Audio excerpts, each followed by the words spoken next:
Hello students, खूब पढ़ो खूब बढ़ो। आज हम सॉल्व करेंगे एक्सरसाइज 1.3 का क्वेश्चन नंबर 6। तो आइए, स्वागत है आपका। सॉल्व करते हैं क्वेश्चन नंबर 6। देखिए प्यारे बच्चों, क्वेश्चन नंबर 6 कहता है look at several examples of rational numbers in the form p by q is not equal to 0। Denominator की वैल्यू 0 नहीं होनी चाहिए। Where p and q are integers, ये दोनों नंबर इंटीजर्स होने चाहिए with no common factors other than 1 and having terminating decimal representations. Can you guess what property Q must satisfy. Question कहता है कि हम जो है बहुत सारे एग्जांपल्स ले खुद से और उनको देखें और हमें जो नंबर्स एग्जांपल्स में लेना है वो p बाई q के फॉर्म में होने चाहिए, जिसमें p और q दोनों इंटीजर्स होने से q की वैल्यू 0 नहीं होनी चाहिए। मतलब हमें रेशनल नंबर्स के एग्जांपल देखना है और साथ में हमें यह भी देखना है कि इस p और q में कॉमन फैक्टर्स अदर देन 1 के अलावा कोई सा भी कॉमन फैक्टर्स नहीं होना चाहिए। मतलब जैसे हम लिखते हैं 2/4, तो हम देख रहे हैं कि ये जो 2/4 लिखा है इसमें जो कॉमन फैक्टर आएगा वो 2 और 1 हो गए। 1 तो कॉमन फैक्टर सभी में रहता है, पर इसमें 2 भी कॉमन फैक्टर आ गया। यदि हम लिखें 6/9 तो इन दोनों नंबर्स में कॉमन फैक्टर 3 एंड 1। तो इस तरह के नंबर जो आएंगे वो इस क्वेश्चंस में एग्जांपल में नहीं लेना है। मतलब हमें ऐसे नंबर से लेना है जो एक दूसरे को कट नहीं करते। मतलब हमें ऐसे नंबर से लेना है p बाई q के फॉर्म के जो किसी से कटे नहीं। जैसे 2/4 2 से कैंसिल हो रहा था इसलिए कॉमन फैक्टर इसका 2 हो गया 1 के अलावा। 6/9 ये 3 से कैंसिल हो रहा था इसलिए इसमें कॉमन फैक्टर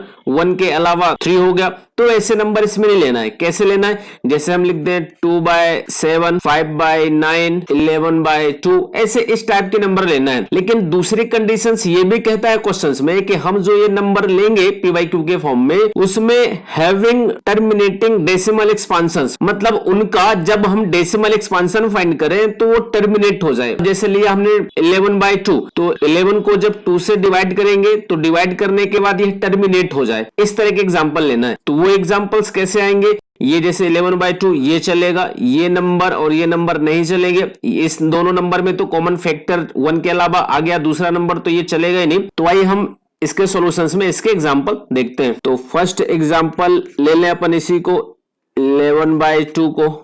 सेकेंड एग्जाम्पल ले लें 3/5। थर्ड एग्जाम्पल ले लें 5/8। फोर्थ एग्जाम्पल ले लें 9/25। फिफ्थ एग्जाम्पल ले लें 121 अपॉन में 10। सिक्स एग्जाम्पल ले लें 229 अपॉन में 50। ऐसे हम बहुत सारे नंबर्स ले सकते हैं जो p बाई q के फॉर्म में होंगे और उनका डेसिमल एक्सपांशन टर्मिनेटिंग होगा। तो क्वेश्चन ये भी कह रहा था लास्ट में कि can you guess what property q must be. मतलब जो ये डिनोमिनेटर में q वैल्यू लिखी हुई है इनके बारे में पूछ रहा है कि इनके बारे में आप गेस कर सकते हैं कि इसमें प्रॉपर्टी कौन सी लग रही है। तो देखिए ये बात हमें पहले से ही मालूम है कि जिस नंबर का डेसिमल एक्सपांशन टर्मिनेटिंग होता है उसमें डिनोमिनेटर इस q की वैल्यू में जो फैक्टर आते हैं वह 2 होते हैं या फिर 5 होते हैं या फिर 2 एंड 5 का कॉम्बिनेशन होते हैं। ये प्रॉपर्टी हमें पहले से मालूम है और इसका हमने एक वीडियो भी बनाया है जो डेसिमल के नाम से है। आपको इसकी लिंक इस वीडियो में मिल जाएगी, आप उसको देख सकते हैं। तो लास्ट में q की प्रॉपर्टी के लिए लिख देंगे the prime factorisation of q has only powers of 2 और पावर्स ऑफ 5 और बोथ।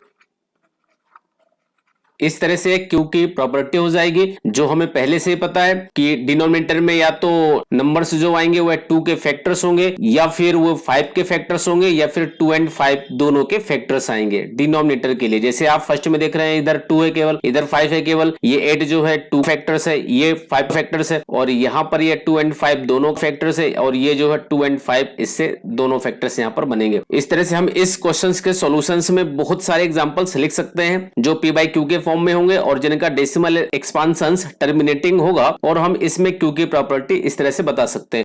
आज के लिए बस इतना है। Thank you.